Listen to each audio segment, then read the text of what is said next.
One Zambia, one nation, and a warm welcome to ZANIS News. I'm your presenter, Sarah Miti. We take a look at the top stories in the news. Government committed to growing the arts industry. Zambia Airways Ndola Joburg flight resumes.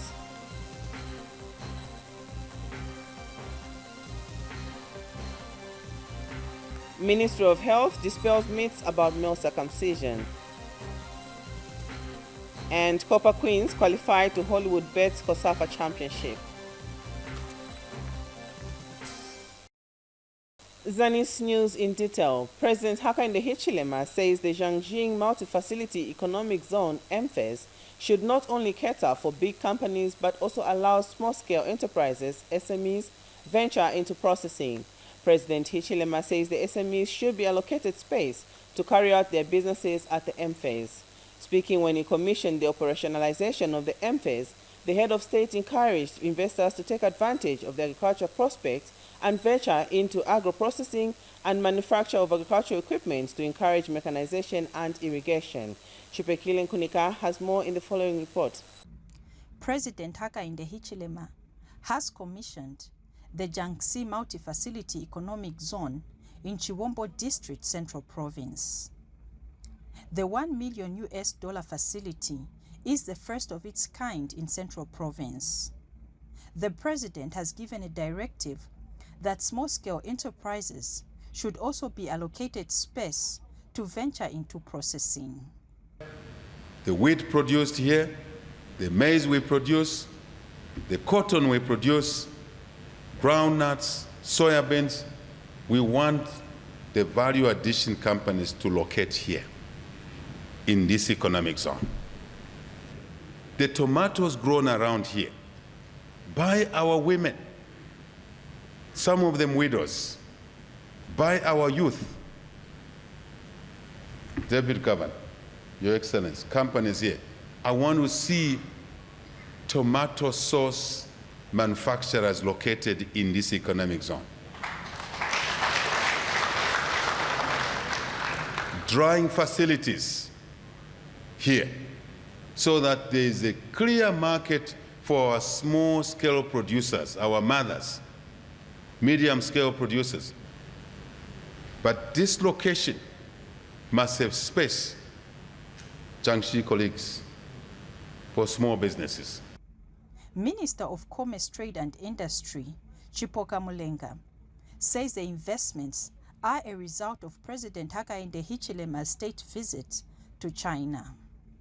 Within a short period of time, a number of Chinese investors have responded to your call, and they are here to invest in different sectors. Phase you are commissioning today, Mr. President, present investment opportunity for both the local and the foreign investors to create linkages within the farmers and develop stronger agriculture in our provinces and add value addition.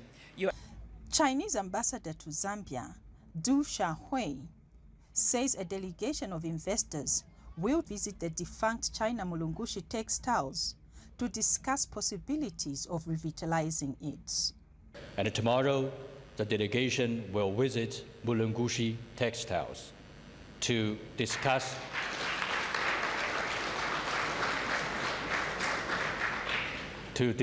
possibilities of cooperation.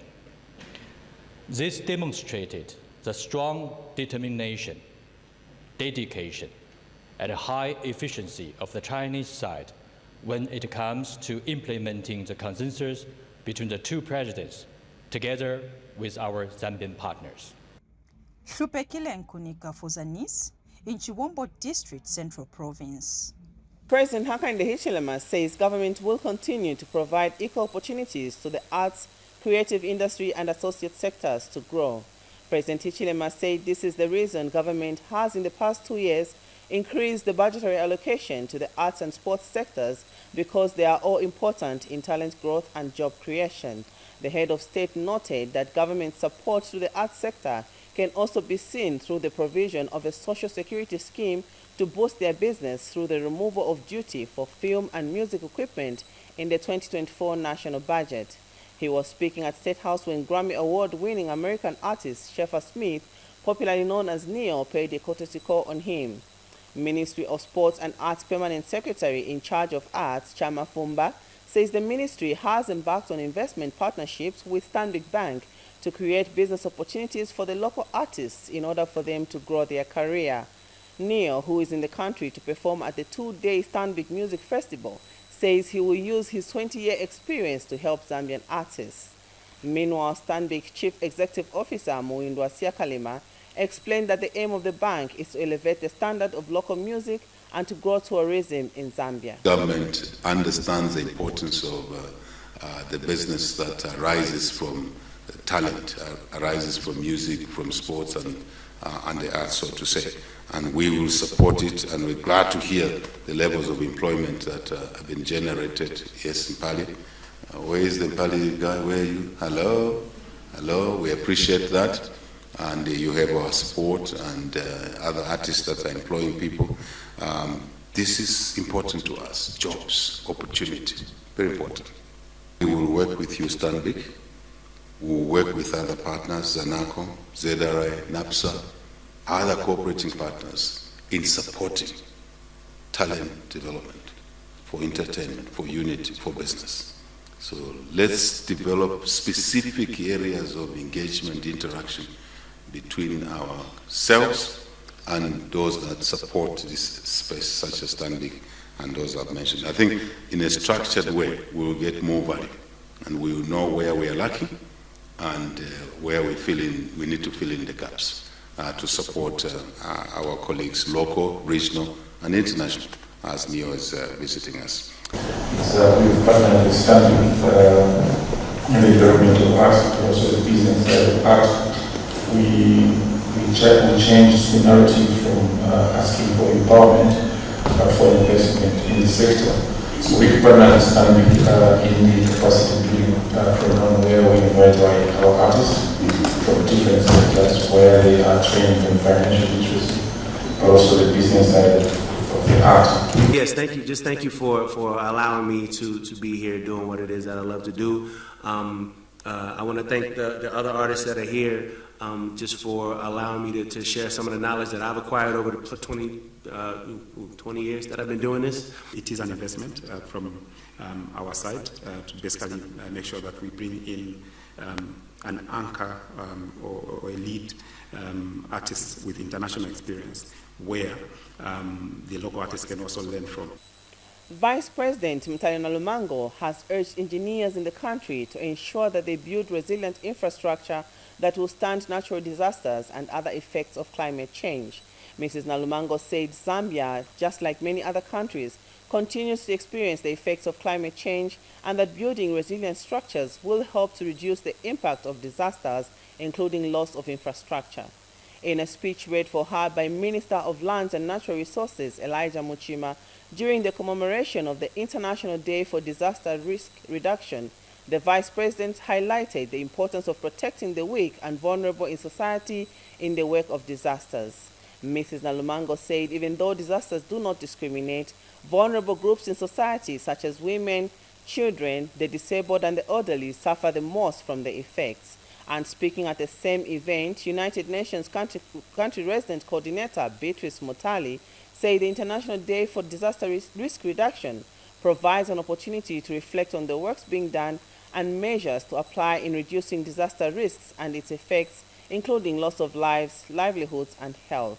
Ms. Mutali added that Zambia has experienced the impact of climate change through floods, dry spells, and extreme temperatures, among other effects, which have continued to undermine food security and pose a threat to livelihood, a situation she said has contributed to the rise in the cost of food and energy. This significant day, allow me also to highlight the topical issue of investing in resilience infrastructure. The need to invest in resilience infrastructure cannot be overemphasized. This country has lost critical infrastructure such as schools, clinics, roads, and crossing points due to floods. Our engineers must ensure that building codes are strictly followed to avoid loss and damage on this infrastructure of the national importance. I would like to emphasize the theme's interpretation and the clarion call to action for all stakeholders. This year's theme brings to the fore a growing realization that while disasters do not discriminate wherever they strike, the impact is, however, disproportionate, borne by the marginalized and disadvantaged. At the national level, least developed countries, such as ours, bear the brightest of loss and damages from disasters compared to the developed nations. At community level, socially vulnerable groups such as women, children, aged, disabled are the most affected due to low coping capacities. I therefore direct DMMU, line ministries, and other stakeholders within the disaster management regime to ensure that these needs of the socially vulnerable are mainstreamed in the disaster preparedness and response plans that are formulated.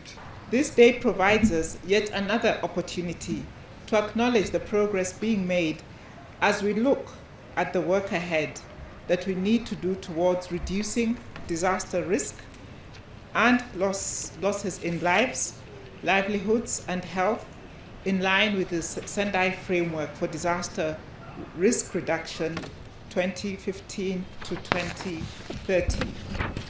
Honorable Minister, ladies and gentlemen, Zambia has over the past years experienced the impact of climate change with prolonged, frequent dry spells, extreme high temperatures, and rising incidents of field pests and floods. All these factors continue to undermine food security and erode the resilience of communities, thereby threatening the livelihoods of many households. It's very important that these issues should be talked about. Lusaka, you know how it is. I know that disaster is all over, but I think you know that Lusaka is the worst. So even as we launch here, as we do what we are doing, remember me, in 2 months' time I'll be running up and down, because it never ends. In Lusaka it doesn't. Meanwhile, Ministry of Technology and Science Minister Felix Mutati says government is committed to promoting digital technology countrywide in a bid to transform people's livelihoods. Mr. Mutati says digital technology will enable government to deliver quality services to its citizens in an efficient and effective manner within a short period of time. We have more in the following report. Government is committed to transforming Zambia into a digital economy to enhance productivity and contribute to the economic growth of the country.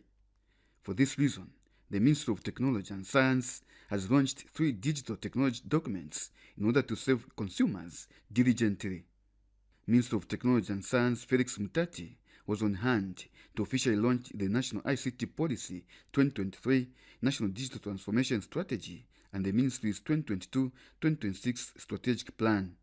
We are launching 3 strategic documents today that will flag off our ambition as government, the ambition to improve service delivery, both in terms of quality, efficiency, whereas eliminating redundancies, because that's what the people are telling us. Today, we're going to launch the papers that are going to say the people of Zambia are output focused, not document content focused. Secretary to Cabinet Patrick Kangwa, who was represented by Smart Zambia National Coordinator, praised the Ministry of Technology and Science for launching the documents. And as Cabinet Office, I want to assure you, Honorable, that we're in full support of what is taking place in this ecosystem through these documents that are being put forward. We will support you, we'll provide you with all the resources that you require. And I'm glad to say that from the 2024 budget, as government, we have provided the support in the key areas of expenditure. That shows you how, to us, as Cabinet Office, how important this digital agenda is. A pupil from Nice Secondary School commended government for championing digital technology in schools. Your dedication and hard work have brought us to this memorable day. To prove our commitment to the above policies, our ministry is proud to state that they were part of the team that witnessed the exciting presidential launch of the internet connectivity by Liquid Telecommunications at Munali Girls Secondary School in September. Indeed, the launch of the 3 digital technology documents will enhance efficiency in service delivery to the public across the country. For ZANIS in Lusaka, I am Sunday Warrior. Now, Zambia Airways has fixed the malfunction to the morning flight that was scheduled for Johannesburg, South Africa yesterday. Minister of Transport and Logistics, Frank Tayali, says inspectors and engineers fixed the problem, noting that there is no need for the public to worry, as the situation has been addressed to ensure the smooth operation of the national airline. Mr. Tayali said this when he addressed the media at Simon Mwanza Airport in Ndola. Details in the following report. Minister of Transport and Logistics, Frank Tayali, is happy with the new local maiden flight, Zambia Airways 9JZAD, that will be operating in Zambia and Johannesburg, South Africa. Take this opportunity to congratulate Zambia Airways on a successful scheduled maiden flight into Ndola. Here we are at Simon Mwanza on what has been a fantastic flight, literally taking us just about 30 minutes to be from KKIA to be on the ground at Simon Mwanza International Airport. The minister has also assured the public that there is no need to worry about the flight to Johannesburg that was aborted yesterday because of the minimum malfunction, which was fixed by engineers.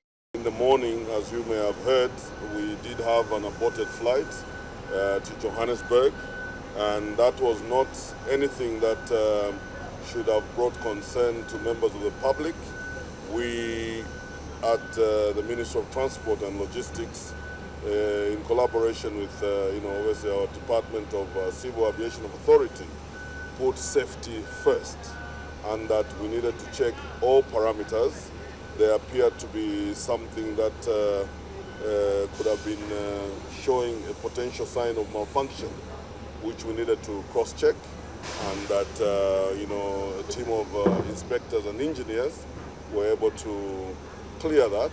And this is why, as Minister, really to show confidence in the quality of aircraft that Zambia Airways is operating. And Zambia Airways customer has urged Zambians to appreciate the local flight services when traveling.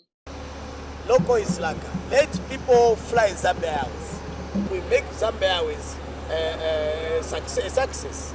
But our appeal is to make sure let Zambia Airways start flying into Zamansa, Zambezi, and these other remote parts of Zambia.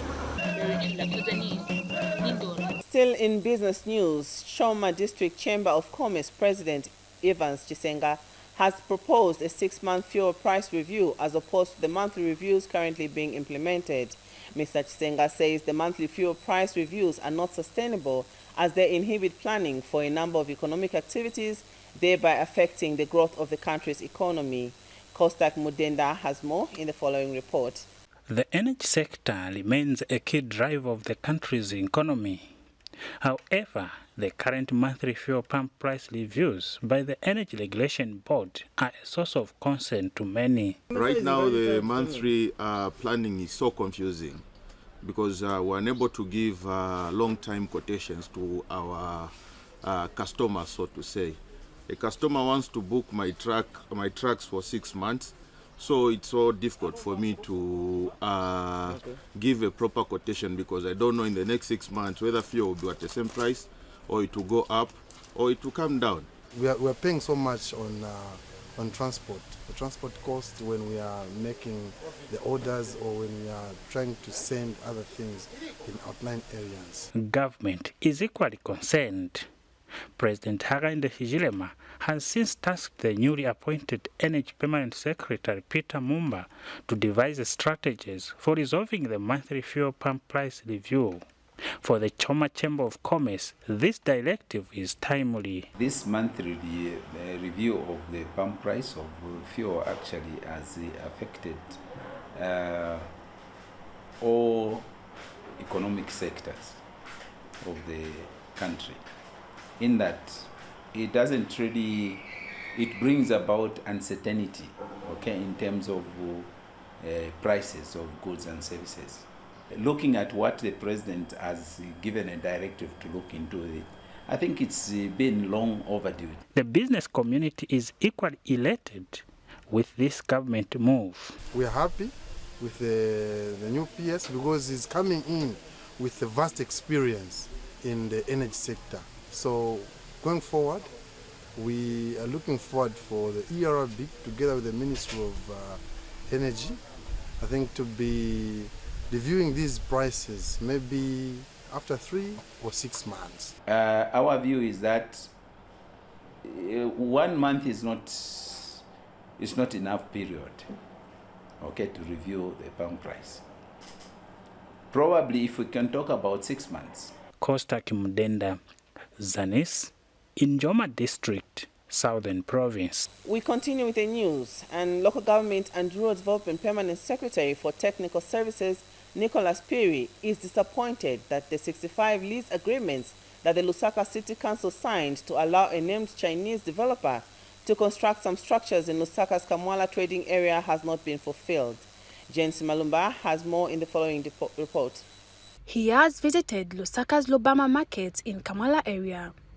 Ministry of Local Government and Rural Development Permanent Secretary for Technical Services, Nicholas Piri, made an impromptu visit to the market to see the structures that were built from the 65 years lease agreement that was signed between Lusaka City Council and the Chinese developer are located. Following the initial agreement that was signed in 2001, the developer was supposed to construct over 400 shops, a police post, and an administration block. However, to the surprise of the peers, the structures are nowhere to be seen. I asked for a performance report of this lease, and then they even sign to say that a police post was built right next to the administration block. Where is the police post here? That is taking government for granted. So somebody wrote there, sat there to mislead us. So that if I was just seated in the office, I would say, Wanamanga police post is waiting operation. Where is the police post here? Because next, Kulisalawa shop, next, something, next, there's no police post here. So clearly you can see that there are games being played within the local authority. There are definitely games, there's a rat smelling and smelling badly here. People are misleading the system. So take me to where those stores were supposed to be. If our people encroached, we'll have a discussion, but at least I'll see this is where the stores were built. Remember, we are dealing with an agreement. This is a public facility. This land is vested in the council, but it belongs to the people of Zambia. The permanent secretary has since advised officers at the local authority to revisit the agreement. Come back to my office and tell me, here are the shops, I'll come and see. If they are not there, people encroach, they built whatever, bring me, I'll come and speak to the people there. But I want to verify how this is performing. 65 years is a lot of years. We can't be that careless, honestly, guys. Now, when you could Yashua, 65 years, and then we are failing to build simple things that were supposed to be there. What sort of selfishness is that? What sort of selfishness is that? 65 years, you auction a place, and then the facility is not there. No. The market master, Mukela Stumbeko, explained what she knows about the said structures. Because when the mayor came, I failed to locate them because I was not aware of them. She also failed to locate them. Jane Simalumba, ZANIS, in Lusaka. We continue with ZANIS news. In Southern Province, Permanent Secretary Special Duties at Cabinet Office, Chembombola says the reintroduction of training civil servants will help restore professionalism in the public service. Mr. Chembo said the government has tasked National Institute of Public Administration, NIPA, to reinstate the mandatory government school for in-service and new entrants to public service. We have more in the following report. With the increasing demand for better quality and efficient service delivery by citizens and government, an effective public service is critical. To respond to this challenge, government is introducing public service training and certification program for those that will be engaged by government. This follows the directive by President Hakainde Hichilema in August when he visited National Institute for Public Administration College to reintroduce government school for public service. According to the Deputy Secretary to Cabinet, Dr. Oliver Galabo, in a speech read for him by PS Special Duties at Cabinet Office, NIPA will start training on new entrants in January 2024. And Southern Province held its provincial stakeholders engagement and consultation meeting in Choma today. We convene today. We are driven by 5 interconnected and key objectives. The first one being to engage key stakeholders representing government agencies, regulatory bodies, and relevant organizations in the development and implementation of training programs and modules. The second one being to ensure that training and certification programs meet the required standard and address gaps in public service delivery. The third one is to cultivate a sense of ownership and buy-in among all stakeholders involved in the program, thereby enhancing their commitment to its success and sustained support. Provincial PS Dr. Namani Monze declared the province to participate in the training. And we commit our full support to this undertaking as Southern Province. We will remind ourselves of the pivotal role that the public service training plays in shaping the future of our country. It is a clear demonstration of government's unwavering commitment to building a capable and skilled public service. The training and certification program aims to address gaps that are existing in public service delivery. To date, we are proud to highlight the significant milestones achieved by the Cabinet Office through NIPA. Number 1, pre-deployment training and certification program. This program, targeting candidates who have received offers of employment in the public service, prioritizes core competencies, ethics, and foundational knowledge crucial for effective public service. Other service commissions conducting the consultative engagement include the Judicial, Teaching, Correctional, Law Government, and Zambia Police Service Commission. Gift Banji, ZANIS, Choma, Southern Province. In health news, the Ministry of Health in Chavuma District in Northwestern Province has dispelled myths surrounding the medical male circumcision, MMC, that it makes men impotent.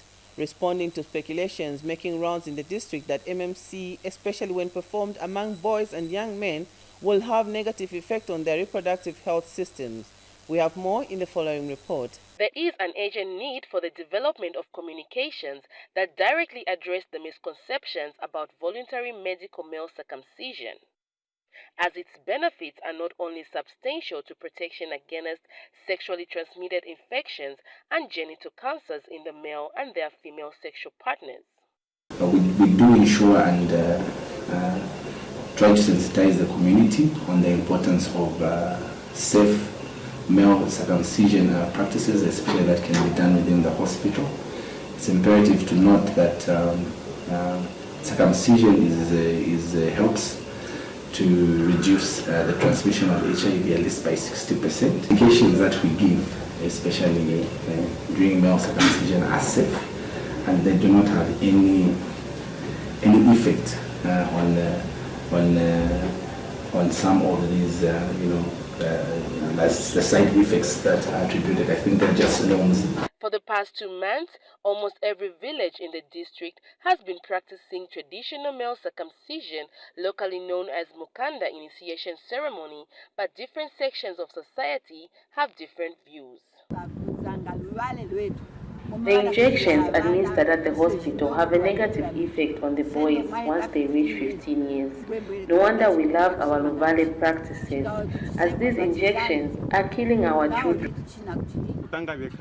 Boys at the hospitals are just mere patients, while during the Mukanda initiation camping, they are taught the Luvale birthright and how to conduct themselves in society. Whites have introduced male circumcision at hospitals quite alright, but us as Luvales, it is our birthright. Don't want our culture to die. As Luvales, we will continue with the Mukanda initiation ceremony as it is our birthright.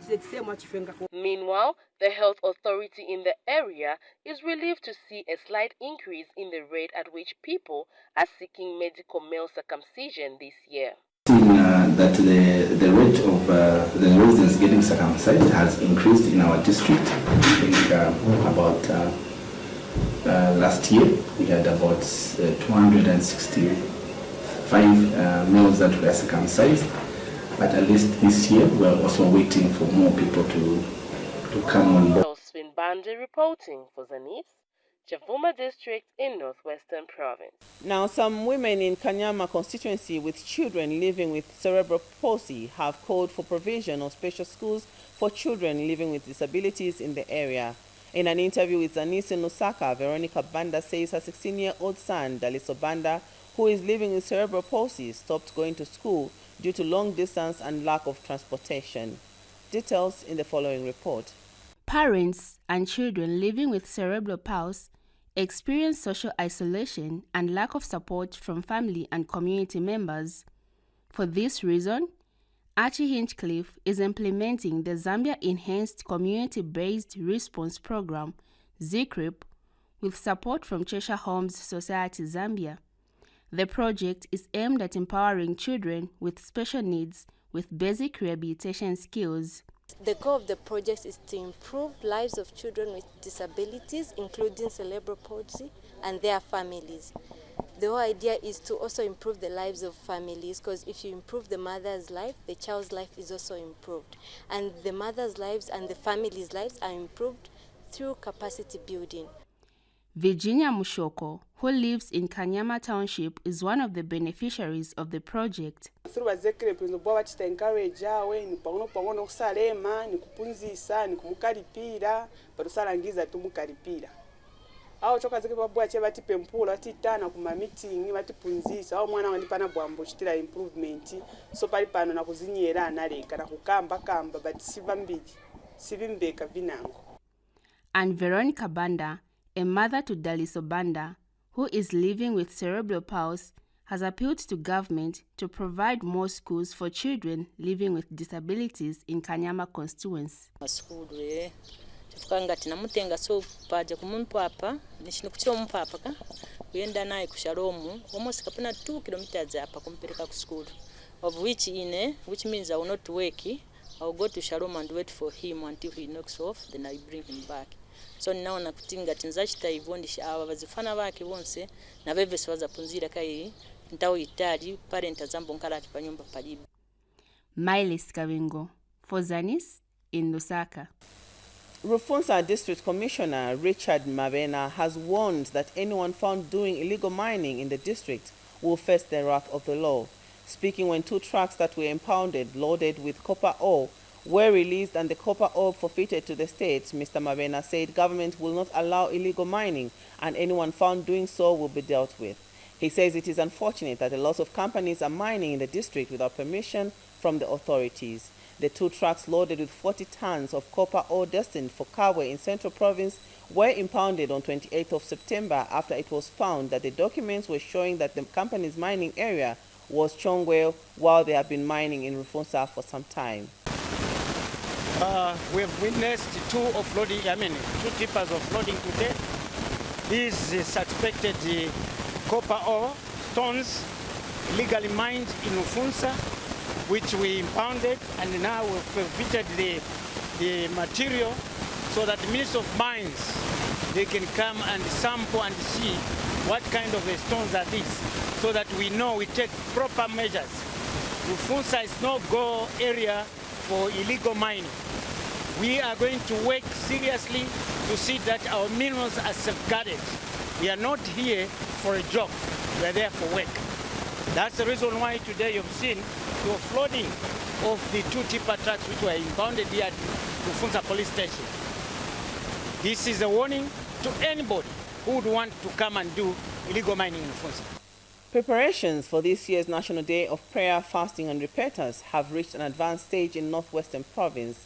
Provincial National Guidance and Religious Affairs Officer Matthew Banda told ZANIS in an interview that publicity has been going on well in various churches, and this weekend another publicity program will be conducted through local radio stations as well as public announcements. Mr. Banda said in Solwezi District the event will be held at St. Daniel's Cathedral starting at 8:30 hours, and that the organizing committee is confident that the National Day of Prayer will be a success. He has further urged the public to participate in the National Day of Prayer, Fasting and Repentance by praying for national leaders and the country at large.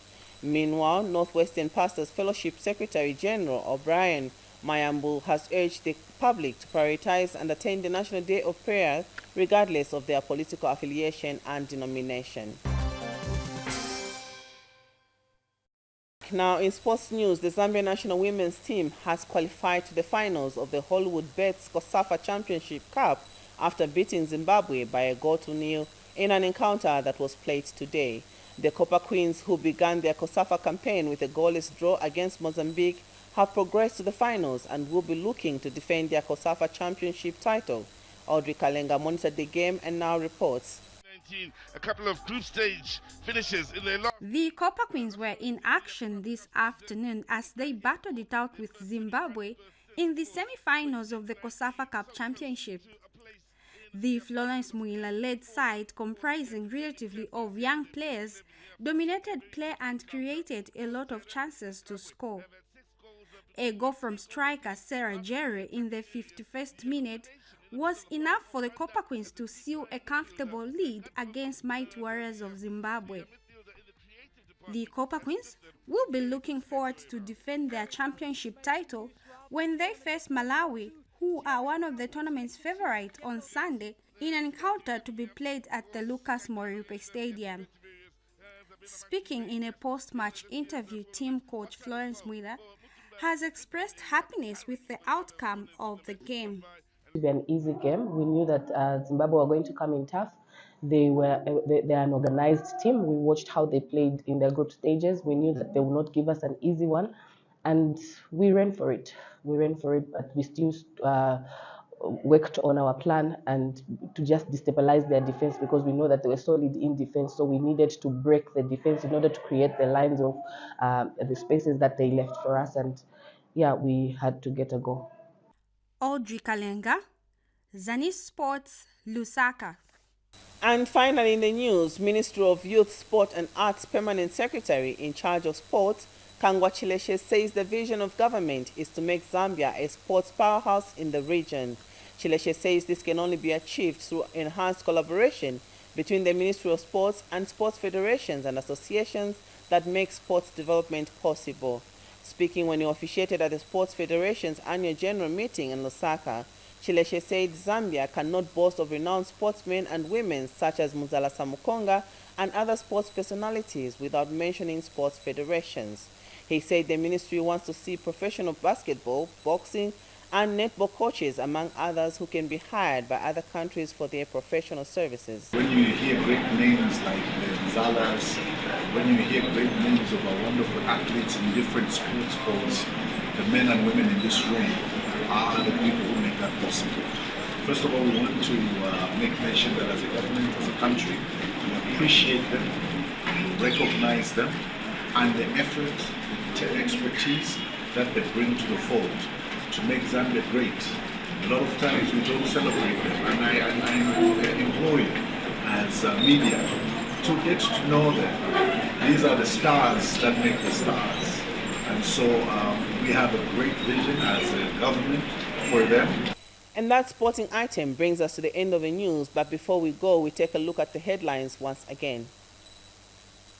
Government committed to growing the arts industry. Zambia Airways Ndola Joburg flight resumes.